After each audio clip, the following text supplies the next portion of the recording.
ദുഷ്ടൻ്റെ ബലി ദൈവത്തിന് വെറുപ്പാണ്, നേരുള്ളവൻ്റെ പ്രാർത്ഥന തനിക്ക് പ്രസാദമത്രേ. സദൃശ്യവാക്യങ്ങളുടെ പുസ്തകം 15-ാം അധ്യായത്തിലെ 8-ാമത്തെ തിരുവചനം. രണ്ട് കാര്യങ്ങളാണ് ഇവിടെ എടുത്തു പറയുന്നത്: ദൈവത്തിന് വെറുപ്പ് തോന്നുന്ന കാര്യവും ദൈവത്തിന് പ്രസാദം തോന്നുന്ന കാര്യവും.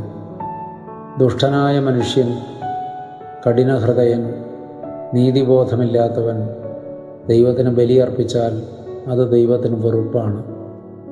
ദൈവത്തിന് ഇഷ്ടമല്ലാത്ത പാപപ്രവൃത്തി ചെയ്യുന്നവൻ ദൈവത്തെ പ്രസാദിപ്പിക്കുവാൻ ബലി കഴിച്ചാൽ അത് ദൈവത്തിന് വെറുപ്പാണ്. എന്നാൽ നേരുള്ളവൻ, സത്യസന്ധതയുള്ളവൻ, നീതിമാർഗത്തിൽ നടക്കുന്നവൻ പ്രാർത്ഥിക്കുമ്പോൾ അത് ദൈവത്തിന് പ്രസാദകരമാണ് എന്ന് തിരുവചനം ഓർമ്മപ്പെടുത്തുകയാണ്.